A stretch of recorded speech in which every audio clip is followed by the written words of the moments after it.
사람은 누구나 누군가를 기대하며 삽니다. 자식이 잘해줄 거라는 기대, 친구가 먼저 연락해주길 바라는 기대, 배우자가 내 마음을 알아주길 바라는 기대. 그런데 이상하지 않나요?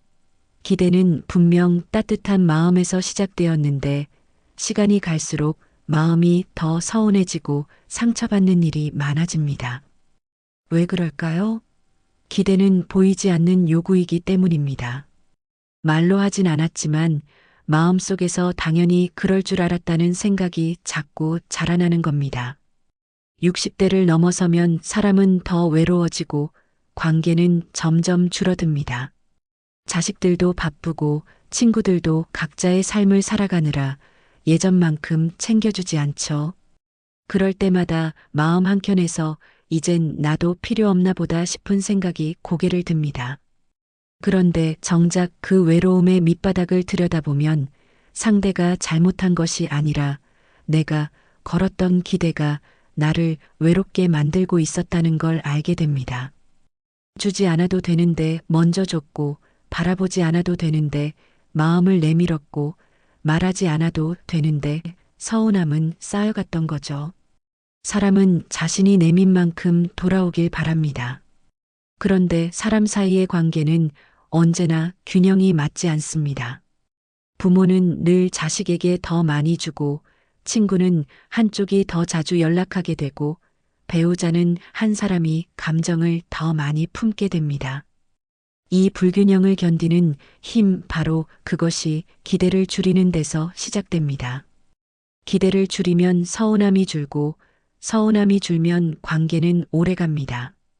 반대로 기대가 커질수록 왜 이렇게밖에 안 하지? 하는 실망이 늘어나고 실망이 쌓이면 관계는 조용히 멀어지게 됩니다. 자식에게 말은 안 했지만 마음속으로는 명절에 꼭 올 줄 알았는데 하고 섭섭했던 기억 있으시죠? 친구에게 요즘 연락도 없네 싶은 감정도 있으셨을 겁니다. 이건 정당한 감정이지만 사실 그 안에는 이 정도는 해줄 거야라는 나의 기대가 자리 잡고 있었습니다. 기대는 눈에 보이지 않아서 더 무섭습니다.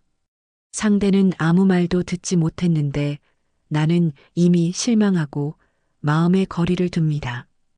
이런 마음들이 쌓이면 결국 사람은 줄어들고 관계는 고립됩니다. 한 어르신이 이런 말을 하셨습니다. 난 이제 아무것도 기대 안 해. 그랬더니 마음이 너무 편해졌어. 처음엔 그 말이 무심하고 쓸쓸하게 들렸지만 곰곰이 생각해보니 정말 지혜로운 말이었습니다. 기대를 거두면 관계가 가벼워집니다. 가벼운 관계는 오래갑니다. 내가 힘들지 않고 상대도 부담을 느끼지 않으니까요. 기대를 줄인다는 건 마음을 내려놓는 연습이자 관계를 지키는 기술입니다. 기대하지 않는다고 해서 사랑하지 않는 것이 아닙니다. 오히려 기대를 줄이면 그 사람의 있는 모습 그대로를 바라보게 됩니다. 자식이 뭘 해주지 않아도 고마움을 느끼고 친구가 먼저 연락하지 않아도 그리워할 수 있습니다. 기대를 줄이면 마음의 기준이 받는 것에서 주는 것으로 바뀌고 그때부터 관계는 훨씬 따뜻해지기 시작합니다. 주는 데서 행복을 느끼는 법, 그것이 기대를 줄인 사람만이 알 수 있는 평온입니다. 기대를 줄인다는 말은 어쩌면 너무 단순하게 들릴 수도 있습니다. 하지만 그 안에는 사람 사이의 심리와 감정이 고스란히 담겨 있습니다. 예를 들어 자식에게 너 이번엔 올 거지? 라고 말하는 것과 너 바쁠 텐데 안 와도 괜찮아 라고 말하는 것 사이엔 엄청난 차이가 있습니다. 전자는 은근한 압박이 섞여 있고 후자는 배려와 이해가 깃들어 있습니다. 말은 비슷하지만 듣는 사람의 마음에 남는 건 전혀 다릅니다. 기대가 크면 말투에도 감정이 실리게 됩니다. 왜 안 왔어? 라는 말은 단순한 질문이 아니라 너는 와야 하는데 안 왔다는 실망이 들어 있습니다. 반면 못 와서 아쉬웠겠다. 다음엔 얼굴 보자는 말은 같은 상황에서도 상대를 배려하는 여유가 느껴집니다. 이런 말은 기술이 아니라 성품에서 나옵니다. 말은 그 사람의 마음 상태를 그대로 보여주는 거울입니다. 말투는 곧 삶의 태도입니다. 자식이 연락을 자주 안 하는 걸 섭섭하게 여긴다면 먼저 내가 연락하지 않고도 마음을 전할 방법을 생각해 보는 게 더 현명할 수 있습니다. 굳이 말을 하지 않아도 편지를 써서 살짝 두거나 생각날 때 문자를 하나 남기는 것만으로도 충분합니다. 이런 작은 실천들은 기대를 강요하지 않으면서도 관계를 이어주는 다리가 됩니다. 그리고 이 다리는 단단하지 않아도 됩니다. 오히려 너무 단단한 다리는 무너지기 쉬운 법입니다. 친구 관계도 마찬가지입니다. 먼저 연락해야만 친구냐는 말을 들어보셨을 겁니다. 하지만 관계는 반드시 균형이 맞을 필요는 없습니다. 어떤 시기는 내가 조금 더 손을 내밀어야 하고 어떤 시기는 내가 잠시 물러서야 할 때도 있습니다. 기대를 줄이면 이런 흐름이 자연스럽게 느껴집니다. 이번엔 내가 해줄 차례야라는 마음은 사람을 따뜻하게 만들고 관계를 편안하게 합니다. 60대 이후의 인간관계는 젊었을 때보다 훨씬 예민하고 민감해집니다. 건강, 경제, 시간, 모든 것이 여유롭지 않기 때문입니다. 그래서 더 작은 일에도 서운하고 더 작은 관심에도 감동하게 됩니다. 이 시기에 기대를 줄이는 훈련은 마음의 여백을 만드는 가장 효과적인 방법입니다. 그 여백이 바로 평온이고 그 평온이 곧 존엄입니다. 기대를 줄인다는 건 모든 걸 포기하는 것이 아닙니다. 그건 기대라는 이름의 감정적 부담을 내려놓는 것입니다. 그랬을 때 비로소 우리는 있는 그대로의 관계를 인정하고 있는 그대로의 사람을 받아들일 수 있습니다.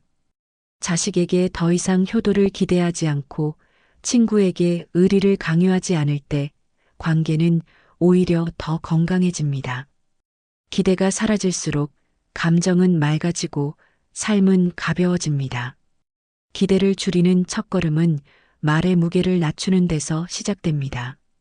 우리가 무심코 던지는 말 속에는 보이지 않는 요구가 숨어 있을 때가 많습니다. 왜 그렇게밖에 못해?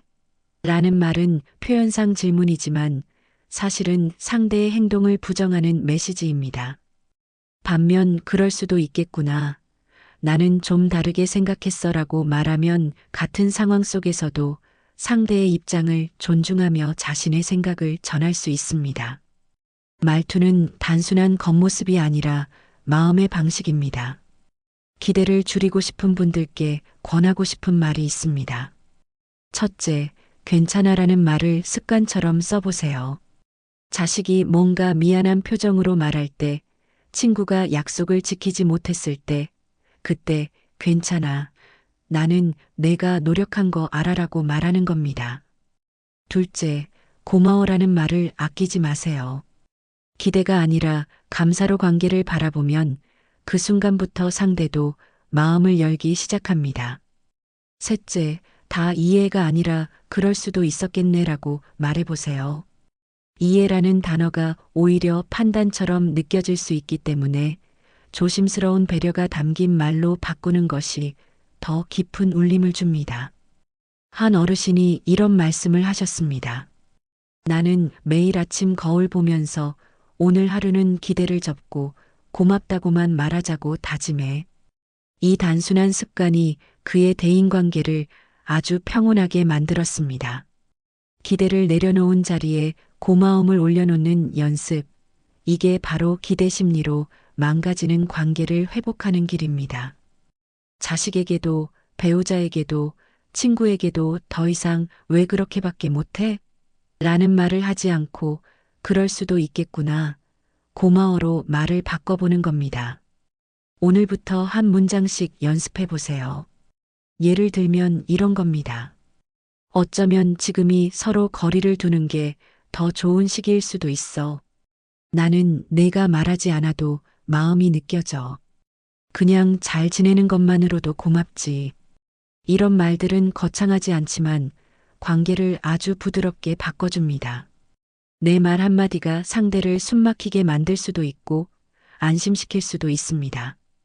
그래서 말은 언제나 조심스럽게 다뤄야 할 선물입니다. 기대하지 않기로 했다고 해서 아무 감정 없이 살아가야 하는 것은 아닙니다. 오히려 말 한마디에 따뜻한 온기를 담는 연습을 하다 보면 마음이 더 단단해지고 부드러워집니다. 고맙다는 말도 서운했지만 이해한다는 말도 모두 우리가 가질 수 있는 가장 품격 있는 표현입니다. 이 말을 자주 쓸수록 우리는 더 단단해지고 관계는 더 오래 지속됩니다. 사람은 말하는 대로 생각하고 말한 만큼 변해갑니다. 말투가 바뀌면 감정이 바뀌고 감정이 바뀌면 행동이 바뀌며 행동이 바뀌면 인생이 조금씩 달라집니다. 오늘 하루 기대 대신 고마움을 말해보세요. 그 순간 당신의 말은 상처가 아니라 위로가 될 것입니다. 기대가 무서운 이유는 그것이 실망으로 바뀌는 속도가 너무 빠르기 때문입니다. 처음엔 아무렇지 않게 바라보다가도 어느 순간 마음속에 쌓인 감정이 터져 나오면 왜 나만 이렇게 애쓰는 걸까 하는 생각이 불쑥 올라옵니다. 그때부터 말투가 달라집니다. 목소리가 높아지고 표정이 굳고 단어가 날카로워지죠. 그런데 사실 이 모든 변화의 시작은 내 안에 조절되지 않은 감정에서 비롯된 것입니다. 감정을 다스리는 첫 번째 단계는 그것을 솔직하게 인정하는 것입니다. 예를 들어 자식이 바쁘다는 이유로 며칠째 연락이 없을 때 우리는 마음속으로 섭섭하다는 생각이 듭니다. 하지만 대부분은 그 감정을 꾹 눌러두고 아무렇지 않은 척하거나 오히려 차가운 말로 표현해버리죠. 너 요즘 잘 살아? 엄마는 그냥 그렇다 같은 말은 사실 속상하다는 표현인데 상대에게는 거리감으로 다가올 수 있습니다. 감정은 숨긴다고 사라지지 않습니다. 오히려 정확하게 표현할수록 갈등은 줄어듭니다. 그렇다면 어떻게 표현해야 할까요? 가장 효과적인 방법은 3단계로 나누어 말하는 겁니다. 첫째, 숨을 한번 고르세요. 즉각적으로 말하지 않고 3초만 기다리면 감정의 폭발은 많이 줄어듭니다. 둘째, 내 감정에 이름을 붙이세요. 얘 요즘 좀 섭섭했어. 셋째, 그 감정을 존중이 담긴 말로 전하세요. 내가 바쁜 건 알지만 엄마는 내가 생각날 때가 많았어. 이런 말은 기대를 강요하지 않으면서도 진심을 전달할 수 있는 방식입니다. 참는다는 말과 가다듬는다는 말은 전혀 다릅니다. 참는다는 것은 감정을 억누르고 견디는 것이고 가다듬는다는 것은 그 감정을 스스로 다스려 아름답게 바꾸는 것입니다. 우리는 너무 오랫동안 참아야 한다는 교육을 받아왔지만 그 결과는 종종 폭발이거나 단절이었습니다. 이제는 참는 대신 가다듬는 연습을 해야 할 때입니다. 그것이야말로 품위 있는 나이 들매의 시작입니다. 말은 감정을 정리하는 가장 효과적인 도구입니다. 말로 표현하면서 우리는 내 마음이 어디에서 비롯된 건지를 비로소 알게 됩니다. 섭섭해라는 말 한마디에는 사실 나는 아직도 내가 소중해라는 마음이 숨어 있습니다. 아쉽다는 말에는 내가 내 삶에서 중요한 사람이라는 메시지가 담겨 있습니다. 그래서 감정을 말로 풀어내는 것은 단순한 표현이 아니라 관계를 이어가는 방식입니다. 60대 이후에는 감정의 폭이 더 커지기 쉽습니다. 체력도 떨어지고 외로움도 더 짙어지며 누구에게도 쉽게 말 못하는 일이 많아집니다. 그래서 더더욱 말이 중요합니다. 한마디에 울컥하고 한마디에 위로받기도 합니다. 그러니 말은 감정 조절의 출구이자 관계 유지의 시작이 되어야 합니다. 내 감정을 다스리고 그것을 따뜻하게 전달하는 말, 그 말이 바로 당신의 인생을 바꿉니다. 우리는 살아가며 무수한 관계를 만납니다. 가족, 친구, 이웃, 동료까지. 모두가 우리의 삶에 잠시 머물렀다가 떠나기도 하고 남기도 합니다. 그런데 떠나는 이유가 꼭 큰 다툼이나 잘못 때문은 아닙니다. 대부분은 말 한마디가 자꾸 쌓여 멀어졌기 때문입니다. 기대가 섞인 말, 감정이 정리되지 않은 말, 무심코 던진 말이 쌓여서 어느 순간 서로를 피하게 만들죠. 그래서 사람은 결국 어떻게 말했는가로 기억됩니다.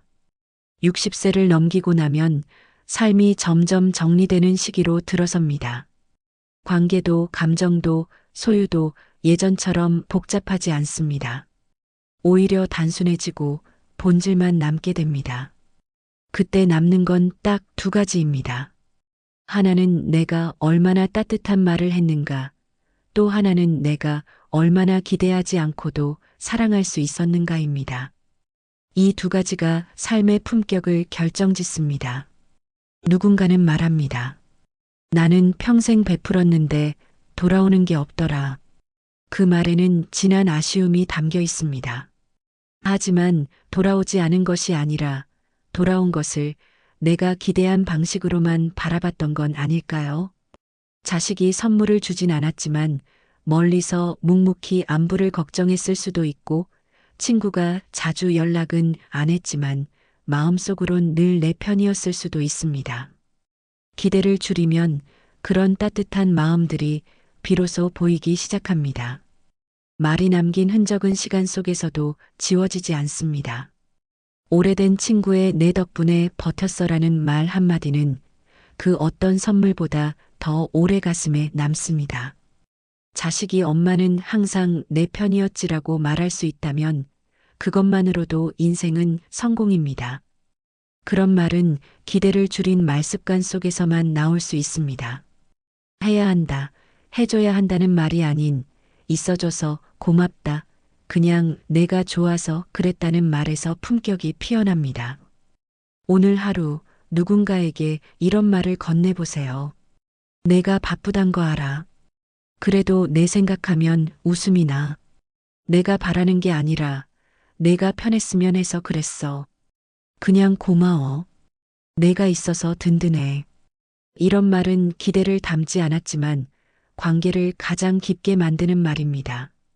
말은 결국 내가 어떤 사람인지를 보여주는 거울입니다. 따뜻한 말은 따뜻한 사람에게서 나옵니다. 그리고 그 따뜻함은 세월 속에서도 절대 바래지 않습니다. 우리는 더 이상 무엇을 받을까 보다 무엇을 남길까를 생각해야 할 시기에 있습니다. 말 한마디가 관계를 만들고 그 관계가 당신의 인생을 설명합니다. 오늘 하루 기대를 조금만 내려놓고 말 한마디를 따뜻하게 바꿔보세요. 그 한마디가 당신이 어떤 사람인지 보여주는 가장 품격 있는 흔적이 될 것입니다.